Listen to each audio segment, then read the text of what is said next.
இந்த உலகத்தை படைச்ச ஒருத்தர் இருக்கணுமா இல்லையா? Can I say the answer? ஒன்னு இறைவனை நம்பு, இல்ல நம்பாத. இறைவனை நம்புறன்ற பேர்ல அழிவில்லாத நீ அழியக்கூட பொருளுக்கு முட்டி போடுறதா அவனுக்கு அசிங்கம். அப்ப யாரெல்லாம் கடவுளை நம்புறன்னு சொன்னீங்களோ அவங்க வருத்தமா இருக்குன்னு சொல்லும் போதே நீ என்ன நம்புறன்னு சொன்னது பொய் அப்படின்றாரு. ஏன்? ஏன்னா நான் எனக்கு சக்தி இருக்கு நீ நம்பினா நான் உன்னோட இருக்கும் போது உனக்கு பிரச்சனை இல்லை நீ ஒத்துக்கணுமா இல்லையா? ஒரு கார் ஓட்டுற, திடீர்னு பார்த்தா எனக்கு இன்னும் கொஞ்சம் டயர்டா இருக்க, என் டிரைவர் ஓட்டுறாரு, நான் டென்ஷனாவே இருப்பேனா?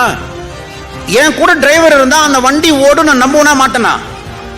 அப்ப என் கூட கடவுள் இருந்தா என் வாழ்க்கை மாறும் நான் நம்புவனா மாட்டேனா? இனிமே உங்க லைஃப்ல அந்த ஃபியர்ன்ற டிசீஸ் இருக்கவே கூடாது.